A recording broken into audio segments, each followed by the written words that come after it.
अटल भूजल जलयुक्त शिवार योजनेअंतर्गत मोर्शी वरुड तालुक्यात सुरू असलेल्या कामात प्रचंड भ्रष्टाचार झाला असल्याचा आरोप राष्ट्रवादी काँग्रेसचे मोर्शी तालुका उपाध्यक्ष रुपेश वाळके यांनी केला आहे। या संदर्भात त्यांनी या योजनेअंतर्गत तालुक्यात झालेल्या काही गावातील कामांची प्रत्यक्ष पाहणी केली असता या योजनेतून झालेले एकही काम अंदाजपत्रकानुसार झाले नसल्याचे आढळून आले। तालुका हा आधी ड्रायझोन मध्ये आहे। ड्रायझोन मध्ये गेल्यामुळे आपल्या इथची पाण्याची पातळी खूप खोल गेली आहे। खूप गेल्यामुळे आपला जो मोर्शी वरुड तालुका आहे या तालुक्यामध्ये अटल भूजल किंवा जलयुक्त शिवारच्या माध्यमातून विविध कामे केल्या जातात।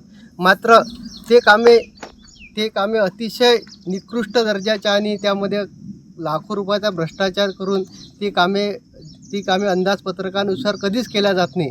आज आम्ही अटल भूजलमध्ये जे मंजूर काम आहे, जे रिचार्ज शाफ्टचे काम आहे, ते खरोखर अंदाजपत्रकाप्रमाणे आहे का याची आज आम्ही तपासणी करत आहे। त्यासाठी आम्ही आज अटल भूजलमध्ये असलेल्या एका गावामध्ये आलो आणि येथे केलेल्या रिचार्ज शाफ्टचा आपण प्रत्यक्ष त्याची मोजणी करू की ते किती फूट आहे।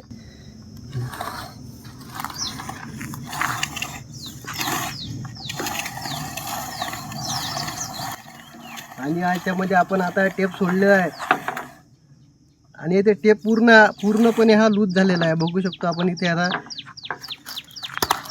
आणि प्रत्यक्ष हा रिचार्ज शाफ्ट आहे आपला 4 मीटर म्हणजे फक्त 13 फुटाचा।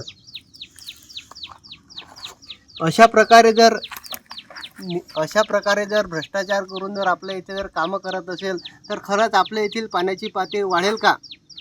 याच्यावर जे शासकीय अधिकारी आहे हे खरंच अंकुश ठेवणार का की अटल भूजल योजना फक्त ठेकेदार कंत्राटदार यांच्यासाठी आहे की शेतकऱ्यांना समृद्ध करण्यासाठी आहे, पाण्याची पातळी वाढवण्यासाठी आहे? याचं उत्तर अद्यापही आम्हाला मिळालेलं नाही। आम्ही कितीही वेळा तक्रारी करतो तरीसुद्धा तक्रारीची कुठल्याही प्रकारे दखल घेतल्या जात नाही आणि कुठल्याही प्रकारच्या कामाची चौकशी केल्या जात नाही। ही शोकांतिका आहे। या कामात झालेल्या भ्रष्टाचाराची चौकशी करून दोषी अधिकाऱ्यांवर व कंत्राटदारावर कार्यवाही करण्याची मागणी रुपेश वाळके यांनी केली आहे। दोषी व्यक्तीवर कार्यवाही न झाल्यास आंदोलन करण्याचा इशारा देखील रुपेश वाळके यांनी प्रशासनाला दिलेला आहे। सोमेश्वर शहाणे, जनमत लाईव्ह न्यूज, मोर्शी।